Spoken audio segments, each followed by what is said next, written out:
right. Thank you guys for watching and welcome back to the podcast. This is the fifth five-star dispatch. I was just talking to Aaron and I said I wouldn't screw it up, but I screwed it up. I am with my co-host Aaron Friedman at AFriedman15. How you doing, Aaron? Good. I'm finally ready for some games tomorrow and of course throughout the weekend, so I'm excited to get going. Yeah, so if this is your first time watching this video, we have a video out as well for Thursday's slate that is also in this YouTube playlist if you want to check that out. We'll also have a Saturday breakdown coming later this week. So without further ado, let's kind of jump into the games for Friday. The first game I have is South Florida, Wisconsin. The game opened at Wisconsin minus 10.5 with a total of 57.5. It now sits at Wisconsin minus 12.5, and the total is stayed at 57.5. My model, my beat the bookie betting model, has Wisconsin scoring 33 points and South Florida scoring 23. It's a little bit closer than what Vegas has, but still around the same total. Why don't you kind of jump us off on what you think of the South Floridan offense? So South Florida is bringing in, I really like this hire. They brought in the former head coach of Jacksonville University, Kerwin Bell. My favorite piece on USF is Johnny Ford. He's like a 5'5". There's a few diminutive guys on this slate. Johnny Ford being one of them. Being moved to receiver, and I think they'll use him in the passing game a lot. The quarterback is Blake Barnett. He was one-time Alabama player, transferred into USF. It feels like he's been around college football forever, but yeah, I think Ford's my favorite piece because I think the new offense will suit him the best. And then I don't want to pick on Wisconsin too much. I know the defense wasn't the best last year, but I think, I don't know. And with South Florida only being implied for like 22 points, it's not, I feel like I only want one piece maybe. Yeah, I pretty much agree. I like the Johnny Ford call out. Moving to the slot, you know, when you have a guy that's speedy, that's shifty, possibly seeing targets, he's possibly be kind of a slate breaker, breaking out a screen pass for a touchdown. When I look at, so USF as a whole last season, they're kind of seen as a disappointment. So they started 7-0 last year, and then they went 0-6 in their last 6 games. But their first 7 games were against Elon, Georgia Tech, Illinois, East Carolina, UMass, Tulsa, and UConn. And they beat them, which I think everyone would expect them to beat. So then they started playing tough teams and got their butts handed to them. So when I look at kind of Wisconsin's defense as a whole, the one thing that stands out is that they lose a ton of depth in the secondary. Their top safety, Dakota Dixon, is gone, and their run defense should be better. And so I don't really want to play Cronkite in this spot. He was dynamic kind of in the first 7 games against that weak competition, but down the stretch, he averaged 3.5 yards per carry. So against the Wisconsin defense, I don't think I want to go there. For the passing game, so I think that Wisconsin is very susceptible to the deep ball, and that's kind of beyond kind of the Johnny Ford. I would want to target Randall St. Felix. Yeah, and he was kind of their deep threat last year, and I could totally see him kind of getting over the top of the newer safeties at Wisconsin and breaking a couple long balls. Yeah, that's a good call. St. Felix was kind of a GPP, and I mean today or Friday, I think he's a good GPP option.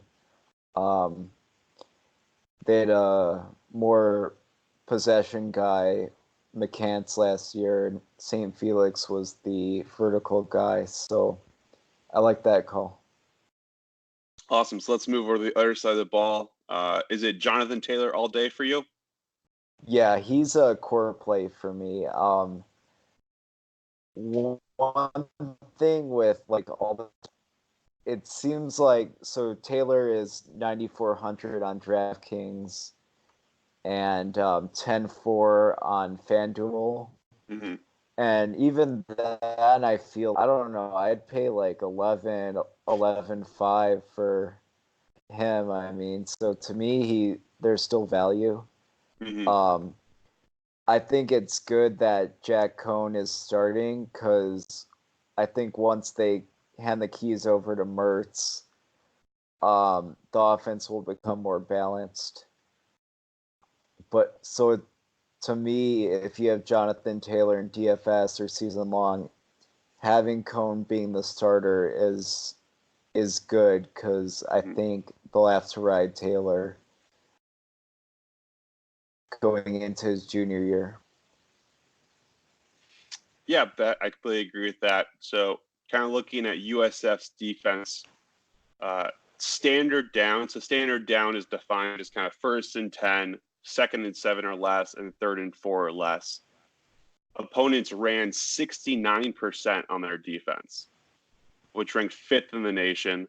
On passing downs, teams ran 42% against them, which ranked 11th in the nation. Basically, USF's D-line is absolutely horrible. And I don't think I could expect a better first game for Jonathan Taylor to start a Heisman run. I don't think he's going to win the Heisman, but he's going to be a finalist this year.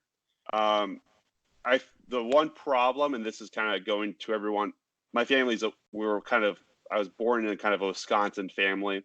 My dad went to Wisconsin. I have aunts and uncles that went to Wisconsin, so we're kind of ingrained in the team. We expect Graham Mertz to see action in this game, so I would not expect Cohn to play the entire game. Therefore, I would not play him in DFS. In terms of the wide receivers, also coming from a Wisconsin family, Quintez Cephas is the best wide receiver on this team.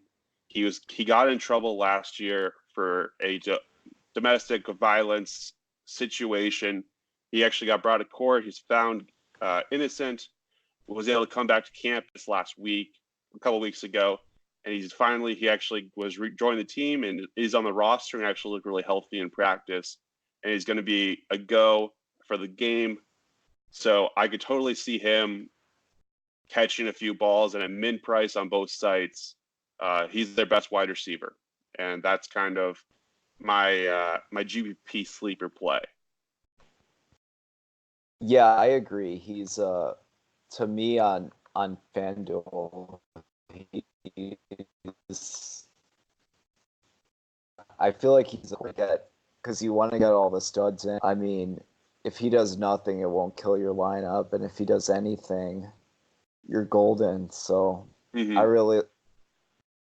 one of my favorite plays as well. The next game we have is Tulsa versus Michigan State. The betting notes of this game, so Michigan State opened as a 21.5 point favorite, and the total sits at 46.5. Now Michigan State is a 23 point favorite, and the total went up to 47.5. My model has Michigan State scoring 33 points and Tulsa scoring 12. Is there anything on Tulsa's offense that interests you? Whoever they name as quarterback is a little interesting because Michigan State's run defense is awesome. Mm-hmm. Last year, even Clayton Thorson 380 yards on Michigan State because they kill everything. They kill the running game, so you have to throw on them, and they concede all the deep balls.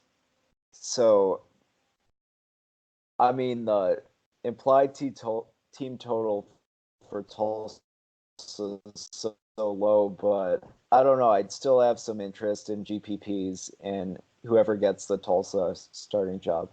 because nobody will be on them. Mm-hmm. Yeah, I don't have a ton of interest beyond the quarterback. And even for Michigan State, I have interest in Hayward, the running back. He's the son of the late Craig Hayward. Mm-hmm. I think his name was like Ironhead Hayward. Anyway, an old player, but yeah, I'm just interested to see how Michigan State looked this year after a disappointing year last year. And I'm not excited about this game for DFS, but I am excited to see Michigan State this season. Yeah, I pretty much echo what you say. I hope Zach Smith gets the start for Tulsa. I think that he had a good run at Baylor. He completed 64% of his passes when he was the starter there. The one thing that does bother me about Tulsa, though, is this is just the worst stylistic matchup for them. In 2018, last year, they ran on standard down 70% of the time, and teams against Michigan State ran 50% of the time on standard downs, which was dead last. As you pointed out, no one wants to run on them. Most teams want to pass, and that doesn't really fit with what Tulsa wants to do. So, like their implied team total at 12 or 10 or 14 even, I don't see much upside there. And even in cash, they could easily get shut out. That's how good Michigan State returned 8 starters, their entire defensive line. It's just going to be a mayhem D'Antoni defense. For Michigan State, one thing I was hoping for, and this was one of the things the beat writers were talking about, was Anthony Williams Jr. drawing the start. He did not. We have Hayward, who is a much bigger back. I mean, he's a traditional Michigan State running back who is a big guy. He can move the chains, but he has really no dynamic ability. So price at $7,100 is just not where I want to go. So I think it's just going to be a fade situation for me. When I was looking at this from a betting angle, I think Michigan State is a much better team, and the line is at 23, and I think that they could win 24-0. But I don't think Michigan State scores a ton of points in this game. Tulsa's defense is not horrible. Their pass D was pretty good. The run D wasn't great. And so I could see kind of Michigan State grinding out the clock on them. And so I kind of just expect a low-scoring game here, and I don't really want much of it. Yeah, the pricing was disappointing. I was hoping, just as I was researching in the offseason, I was hoping Lewerke would start out cheaper coming off of his shoulder injury. But, oh, man, he's 7,600 on DraftKings. I don't know. That's disappointing. Because I hope he would just start out like in the 5s. But yeah, they're really priced up too. So I agree on the full fade, pretty much. Awesome. So let's move over to the other Big Ten game, or one of the other Big Ten games we have in Massachusetts versus Rutgers. Two of the worst teams in the entire country playing each other. Rutgers opened at a 14.5-point favorite and a total of 57. Rutgers got bet up to 16-point favorite with a total got bet down to 55. The under has seen some pretty strong, sharp action. My model has Rutgers reluctantly scoring 34 points and UMass scoring 24. So walk us through kind of the UMass offense. So UMass is replacing a lot. They had 2 quarterbacks that they used. They have a new coach, Walt Bell.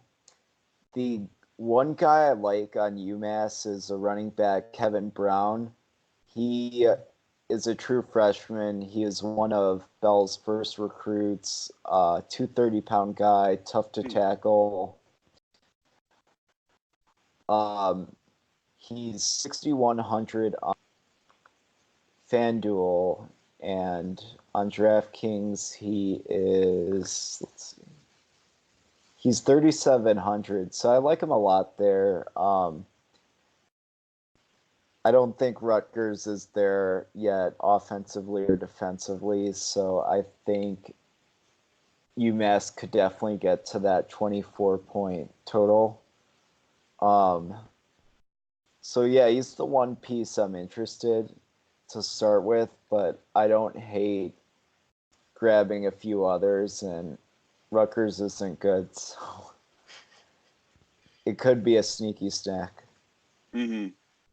Yeah, I think it's they priced all of UMass's offense down, and in a game where, I mean, they're priced around what Tulsa's priced at, what we're seeing tomorrow with what TxSt was priced at, where Georgia Tech was priced at, and they're projected to score 10 to 12 more points and actually kind of be in these football games. So it's seeing the pricing definitely makes me want to go there. When I look at Rutgers' defense, they were worse against the run, but they had no pass rush whatsoever last year. They were horrible on passing downs. They were good at getting teams a third down, and then they just gave up.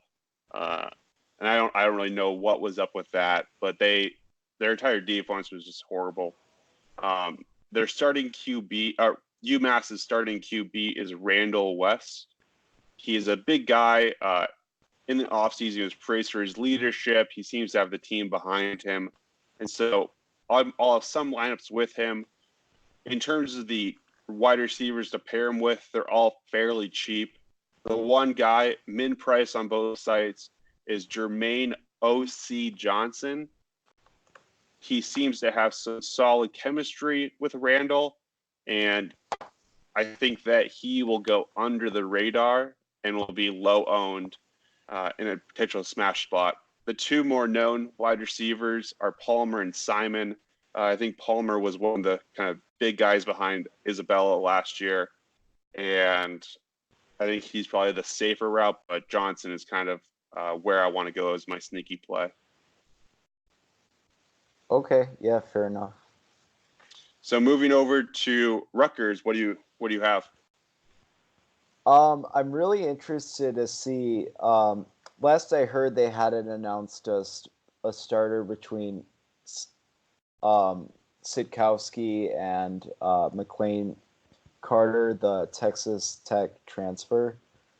I'm hoping Carter gets the job because Sitkowski was awful, and Carter has secured the Texas Tech job in various points of his career, and he just couldn't stay healthy last year and transferred out.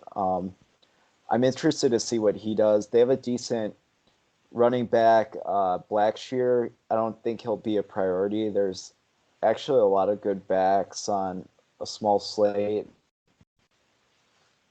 But yeah, mostly I think I'm more interested in the UMass side, to be honest. Mm-hmm. Yeah, I think I question how good Carter is if this is a competition. Yeah, that is troubling. Sitkowski last year had a 49% completion rate, 8 yards per completion, 3 yards per attempt, 10 interceptions, 4 touchdowns. I don't understand how anyone walk-on quarterback doesn't beat him out in a competition. Rutgers' offense was horrible last year. They were dead last in scoring. They scored 13.5 points a game, excluding the TxSt game to start the year. They scored 127 points total, and Vegas expects them to put up 35 in this game. I think the one piece I actually do want is Rasheem Blackshear personally. when I Okay. look at his games last year, so he ran the ball about 4 yards a carry. Not great, but he was targeted 73 times and had 44 catches. And so, especially if Sikowski comes back, it seems like he is kind of the favorite target. He just wants to dump it down. And on DraftKings, where you kind of want that floor, and you can get, 3 or 4 catches out of your back and 80, 90 yards and maybe a score, that could definitely result in some solid production, especially at $6,900. Yeah. All right, so let's move on to a game I'm actually fascinated by.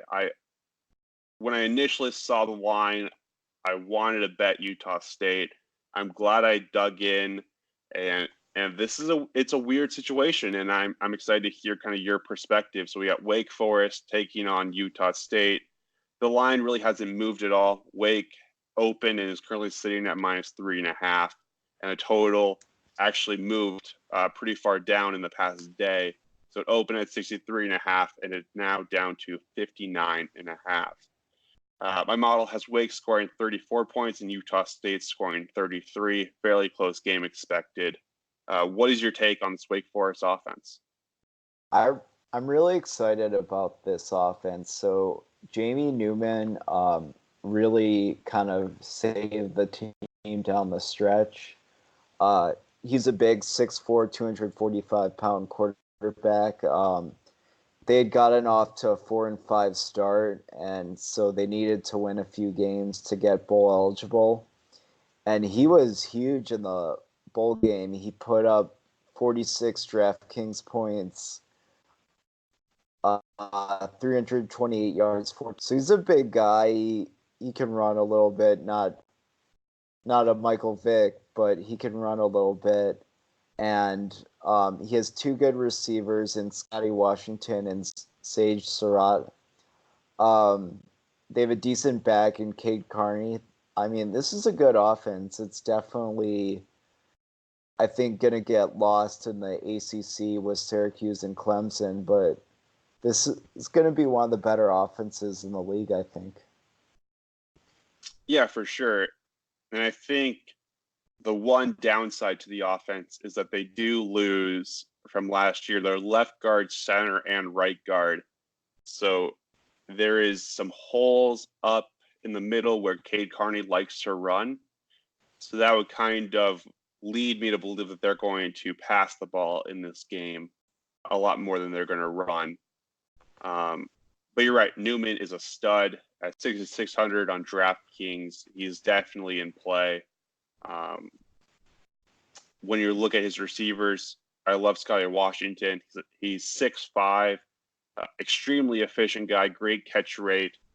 And then Sage Surratt is kind of the all or nothing wide receiver with over the top throws.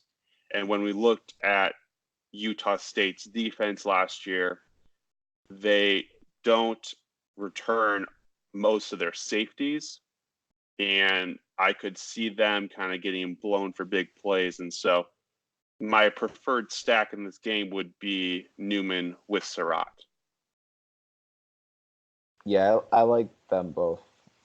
Mm-hmm, for sure. And then moving over to Utah State, what do you think?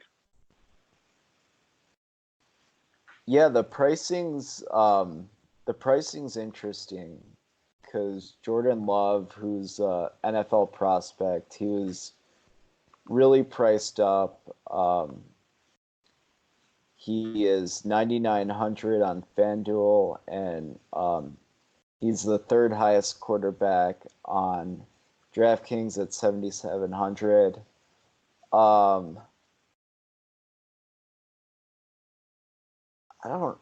don't know how I feel about the price because he lost so many. They lost their top 5 pass catchers from last year. Mm-hmm. So I'm a little reluctant to pay a premium for him. It's not a bad play, not one I'm super excited on. There's some really good quarterback pricing on FanDuel, so I'm even less interested in love over there because there's some great plays in the 7,000 range versus. So he's highly priced on both sites, but he's a good play, but not a priority for me. Mm-hmm. Yeah, I pretty much agree with that. I think when I led with this, when I saw the line initially, I saw Wake Forest. They are, a go fast team. They lost by 60 to Clemson. I thought that Utah State, bringing back Love, I thought they would just steamroll over them, but losing the top 5 pass catchers, and then on top of that, all 5 offensive linemen from a year ago are gone. And so they basically have a redshirt freshman starting all across the D line. Wake Forest's defense is decent. They're not great, but they got a solid run D and a solid D line that could cause problems for getting in the backfield and making Jordan's kind of life a little miserable.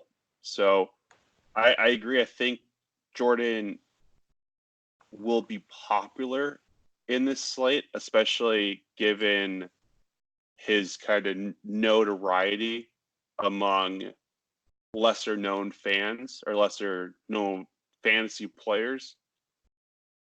If you do, his wide receivers are cheaper, especially so say Marinar. I don't know how to say the name. From Utah. At 5,300, he's from Utah. He showed some promise there.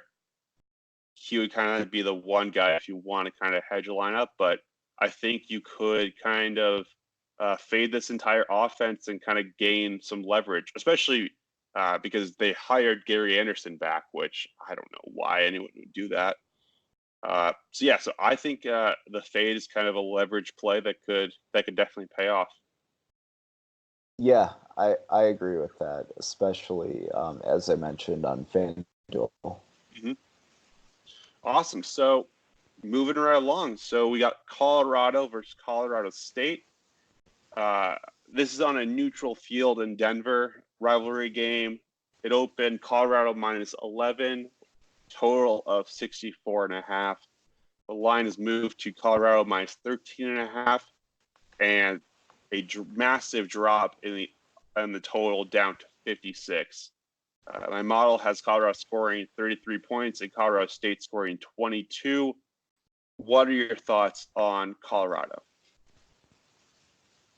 I don't know. To me, it was just funny that, like, how bad Colorado State has fallen. Mm-hmm. I don't love the pricing on Montez, but man, Colorado State is so bad. They're projected for 3.4 wins in the 112th ranked defense. Colorado's bringing a new coach. This is a rivalry game on a neutral site, yet it's still a 13-point spread.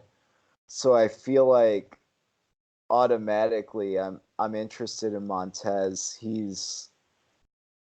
I don't think he's going to be as popular across the industry just because on FanDuel he's the most expensive quarterback and DraftKings the second most expensive quarterback. Not a priority, but I think I want him in a couple lineups. And the running back's also interesting to me. Alex Fontenot, no relation to ex-Cub Mike Fontenot. But he is the new RB1. They have a new offensive coordinator, a new staff, but the new coach, Darian Hagan, he expects the running backs to handle about 60% of the touches. Mm-hmm. So they've had good luck with running backs. McMillan last year was good, and Philip Lindsay before that. So I'm interested in him.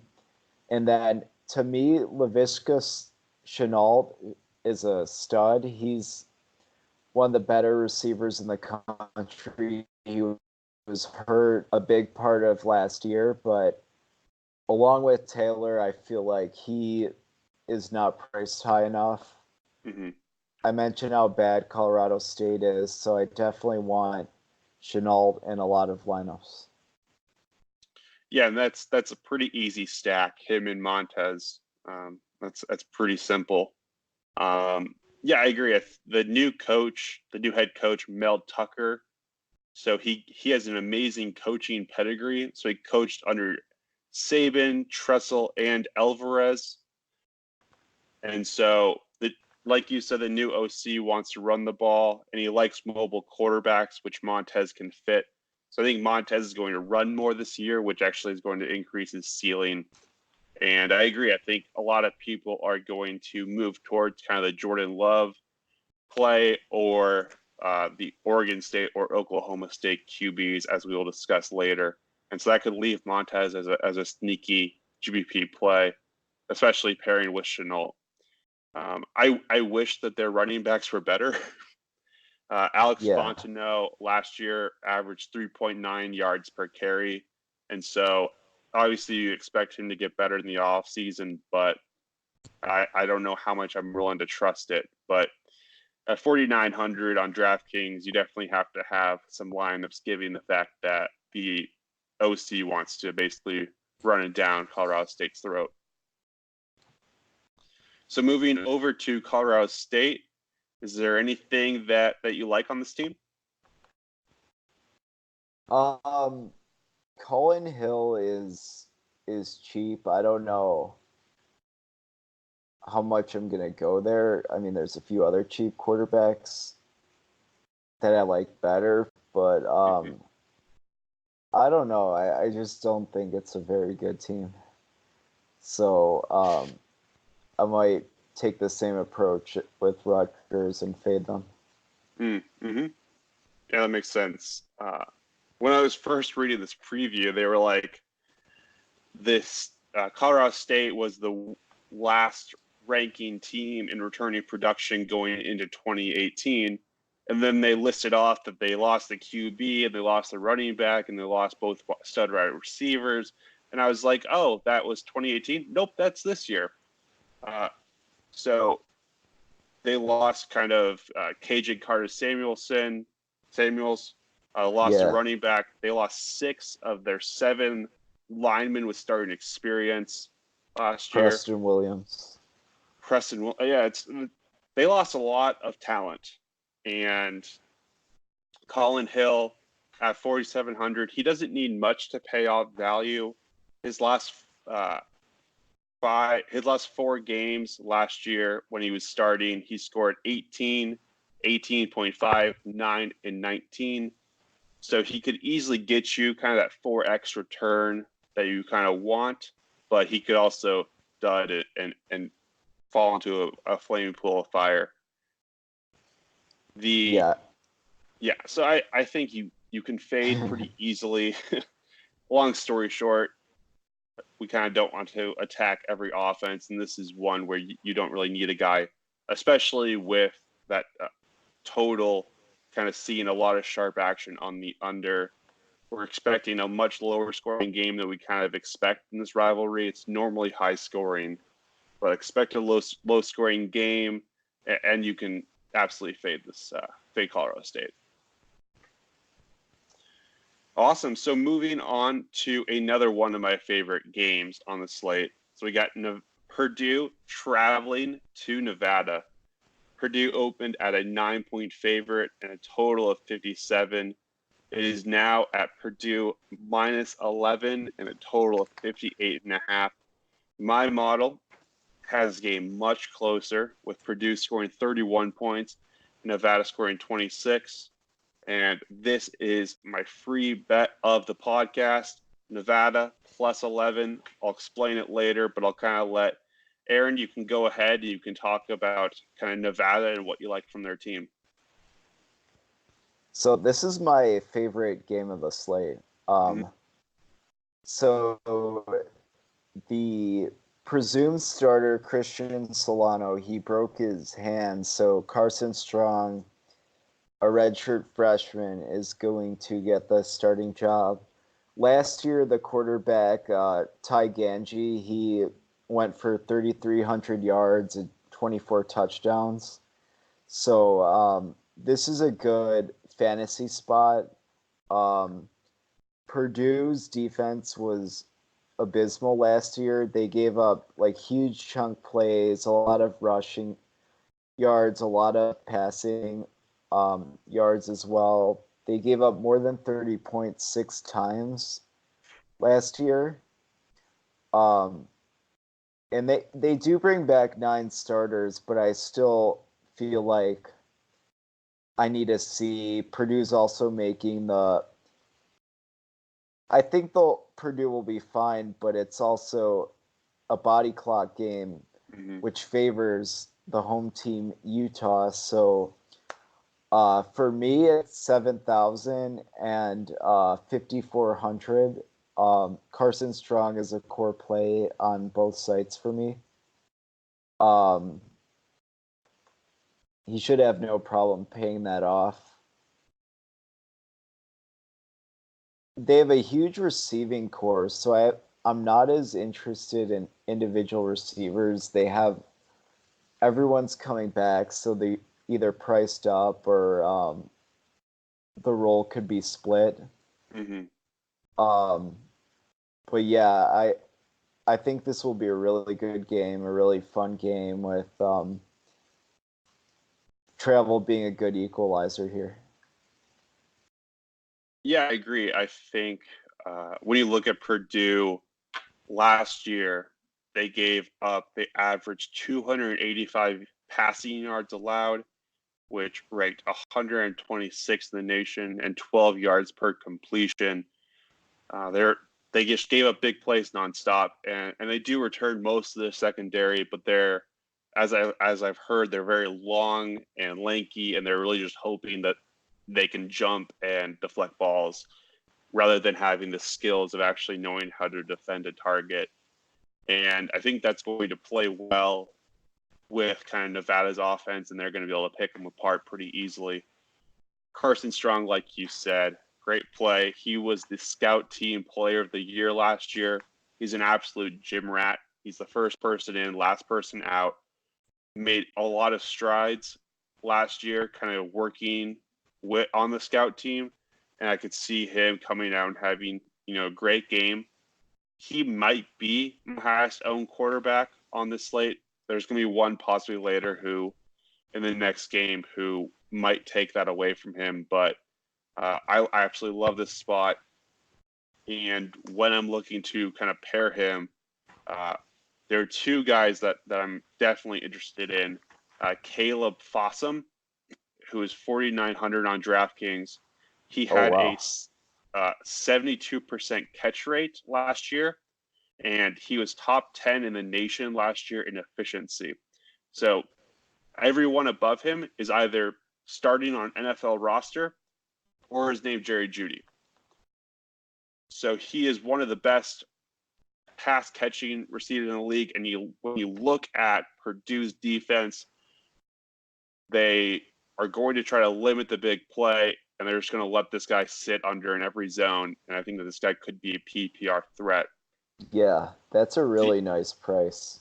Yeah, it is. It's a great price. And then the next one is Romeo Doubs at 5,100. He's also priced down, in my opinion. He caught fire late last season. Over the last 3 games, he had 17 catches for 300 yards and 2 touchdowns. He definitely started to click in the offense, and I could see him having a big game here as well. So moving over to Purdue, what do you like? Not named Rondell Moore. I do like Sindelar a lot. He's had a bunch of injuries himself, but last year David Blau, who replaced Sindelar after he got hurt, he was usually around 25 DraftKings points a game. So this is another good fantasy spot. Mm-hmm. Of course, Rondell Moore will do some direct snaps, but of course he's going to get the ball from Sindelar. So I love Sindelar on FanDuel. On FanDuel, he's a poor play for me at 7,800. He's 6,800 on DraftKings, which is fair, but not a core play there. So on like Montez is in perspective is 10K on FanDuel, whereas Sindelar's 7.8K on FanDuel. Mm-hmm. I love him on FanDuel. Like if you're playing both, get your exposure to Sindelar on FanDuel. So I'm really interested in him. I'm trying to see how much Alex Horvath is. Their running games. He's 4,200, or not Alex, sorry, Xander Horvath. I guess that's the same. It's the same, yeah. He is 4,200 on DraftKings and 7,600 on FanDuel. Mm-hmm. I'm not really interested in him, but it's notable that he's starting. He's a former walk-on, and that's going to push more on the passing game, which benefits Sindelar and the Purdue receivers. So that's something important to keep notes on. I wouldn't play Horvath, but it's important to know that he's starting. Are you going to play anyone besides Rondale Moore, other receivers? I'm debating it still. So they brought in another true freshman, David Bell. He is 6,000 on FanDuel and 4,500 on DraftKings. Mm-hmm. He's been dealing with some injuries, and then he wasn't starting. I thought there was a chance where he might start, but it looks like he's still coming back from injury. He's behind Sparks. Mm-hmm. Sparks could be a decent play too, but yeah, I like Sparks at 3,800 on DraftKings. That's a little interesting if you want to do like a double stack with more. Yeah, but it's definitely a very good offense, and I think it will be a close game. And yeah, I'm interested in both sides here. Yeah, that I agree with most of what you say. I think I'll have Rondale Moore in most of my lineups, especially he is a cash lock. That top wide receiver spot, he will see a ton of targets in this game. This team last year ran the ball 47% of the time on standard downs and 17% of the time on passing downs. They have a clear passing identity, and Rondale Moore is the true number one receiver. Their top receivers from last year besides him are pretty much gone. Their second top receiver from last year is a tight end, Bryson Hopkins, who might see some targets, but I expect this to be a Sindelar to Rondale Moore game. And when I was initially kind of handicapping this game and why this game is my free bet of Friday's slate is Purdue has one guy. It is Rondale Moore, and that's why the line was kind of bet. Everyone wants to bet on the shiny new toy, and Rondale Moore is that guy. And we're kind of seeing some people not knowing what they want, not knowing what they do, and they're putting money on him and putting money on this game just to kind of see him play. And I kind of see them undervaluing the Nevada offense and what it is that they could actually keep up with them, especially given Purdue's lack of a passing defense. So I see this game much closer. I think Nevada actually has a shot to win this game at home. And yeah, so in terms of lineups, I will have Rondale Moore in a lot of lineups, and we'll definitely have him stacked with Sindelar, as I don't see them running the ball. I see them passing a lot, and just take that correlation all day. Yeah, I'm excited. I mean, Moore's made Purdue like appointment TV for me. I mean, he's made that a fun team to watch. Like, I'll watch him any day. So I'm definitely going to be tuned in for that game. Oh, for sure. So that brings us to the last game of the night. Oklahoma State, OSU versus Oregon State, OSU. The betting line opened OSU 16.5 favorites with a total of 73.5. OSU now sits as a 14.5 point favorite with a total of 75. That is Oklahoma State over Oregon State. My model has Oklahoma State scoring 45 points and Oregon State scoring 21. In terms of the Oklahoma State offense, what do you have in mind? Well, we're still waiting on a quarterback. A redshirt freshman, Spencer Sanders or Drew Brown. Mm-hmm. He could play both, which I don't know. To me, the skill pieces are a lot more interesting than the quarterbacks. Mm-hmm. Luton is a 6-year senior for Oregon State.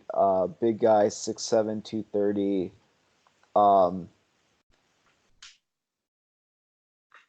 He's 7,500 on Fanduel, which I don't like, but he's 5,600, which I think is worthy of consideration in your quarterback pool. Mm-hmm. For Oregon State, it centers around Jamar Jefferson. He was the Pac-12 Offensive Freshman of the Year, 1,300 rushing yards. I think he's going to be the focal point again this year, given, I think, wanting to protect Luton. He's been hurt a lot, so Jamar Jefferson has to come in as the feature guy here.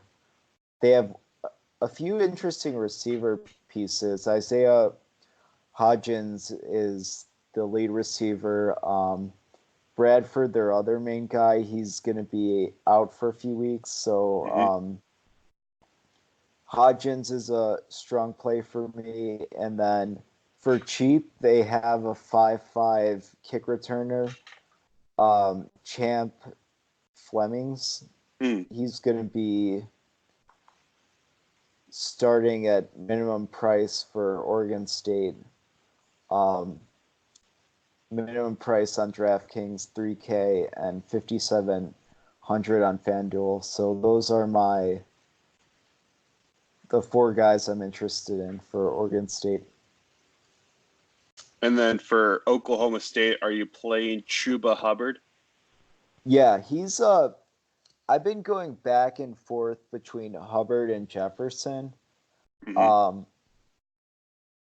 I want Taylor, obviously, and so I'm trying to figure out which way to go. I'm leaning Hubbard, but I don't know. I literally keep going back and forth. They're both really strong plays. Oklahoma State has an All-American receiver, Tylan Wallace. He should do well regardless of who's throwing to him. But Hubbard is my favorite play on Oklahoma State.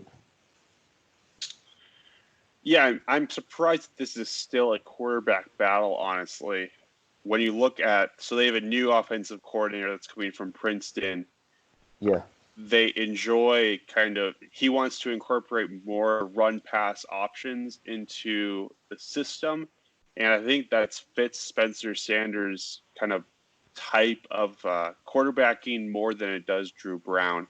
And so I do think he kind of wins the game in the end, wins the job in the end. And so at $9,800 on DraftKings, I think that's too much.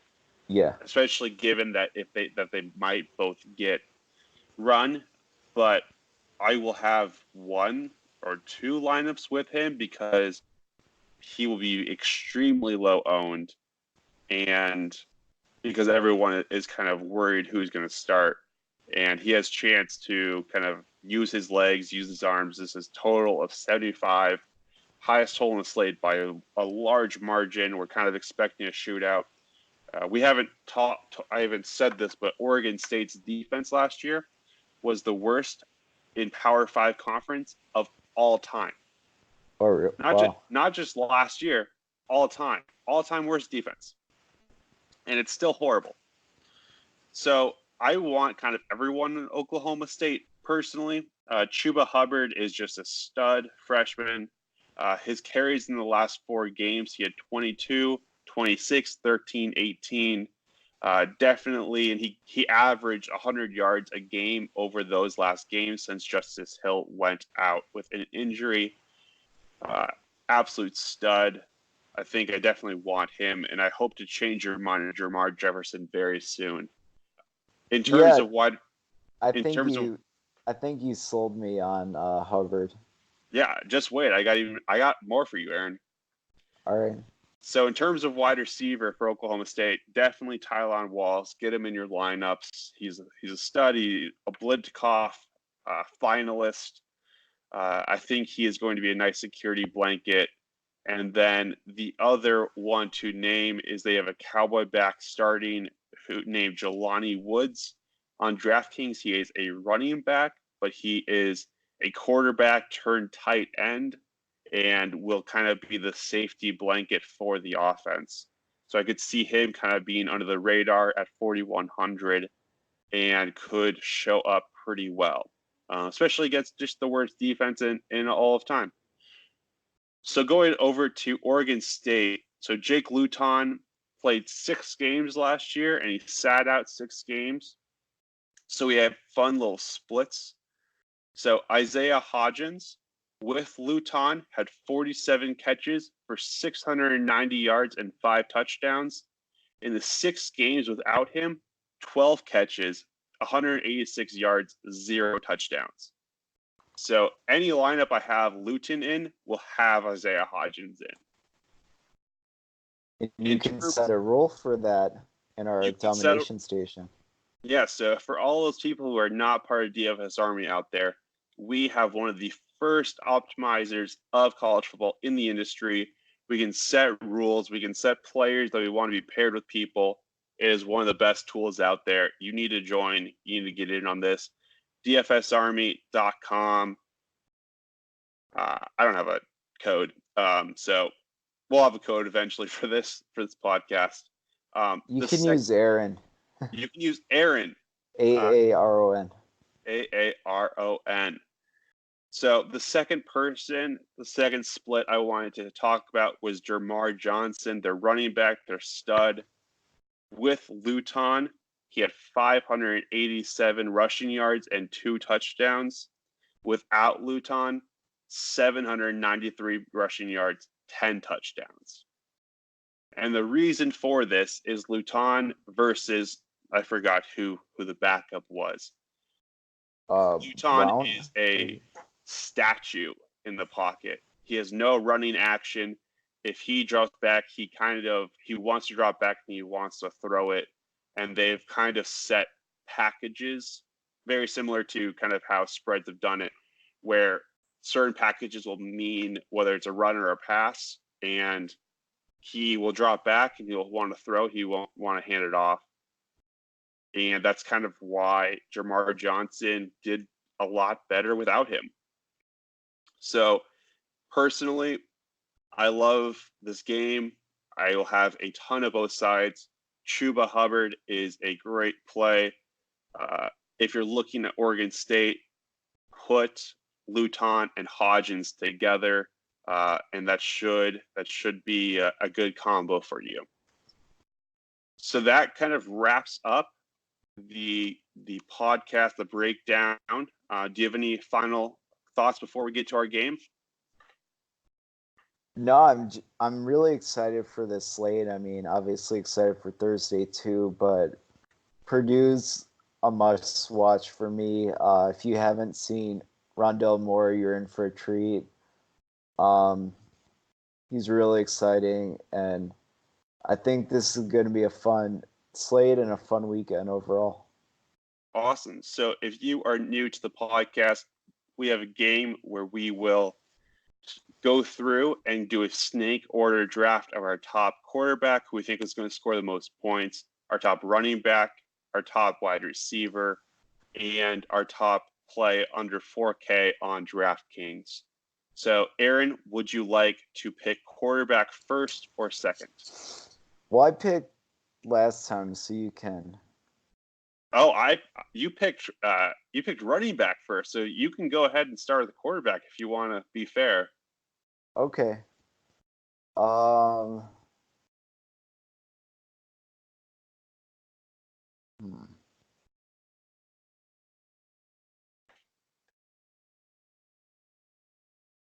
I think I'll take Montez. Okay. And I am going to take my guy that I'm going to take with me to the betting teller. I'm going to take Carson Strong to be the top quarterback on this slate. Wow, I like it. And then I get to start with running back. And so I'm going to take my favorite running back, Jonathan Taylor. All right, I'll take Hubbard. You convinced me. That's going to come back to bite me. So you get wide receiver now. I'll take Rondell Moore. Oh, wow. Sorry. That's a shocker. But yeah, I'm just really excited to watch him. Yeah, I am too. I think that he is a solid player and will definitely show out and show up big time. I will take Laviska Shenault from Colorado. I think that he is a PPR machine, very similar to Rondale. Big play potential, definitely the focal point of that offense, and gives me a little bit of hedge to your Montez. Yeah. And then in terms of under 4K, I will go as my under the radar pick. I'm going to go with Quintez Cephas from Wisconsin as well. I think that he is the best wide receiver in that group and will go under the radar, sub 10% ownership, and I'll definitely be overweight to the field. Yeah, I'll go with Kevin Brown at 3,700 from UMass. I think I'm going to have to make a bunch of UMass stacks because I think it'll be fun to see their ownership. Mm-hmm. Absolutely. Awesome. Well, Aaron, this is the second pod in a row we've done under an hour. So I think we're doing pretty well for ourselves. So thank you so much for taking your time, and I'll see you in a couple of days for breaking down Saturday. All right. Sounds good. All right. Have a good night. Bye.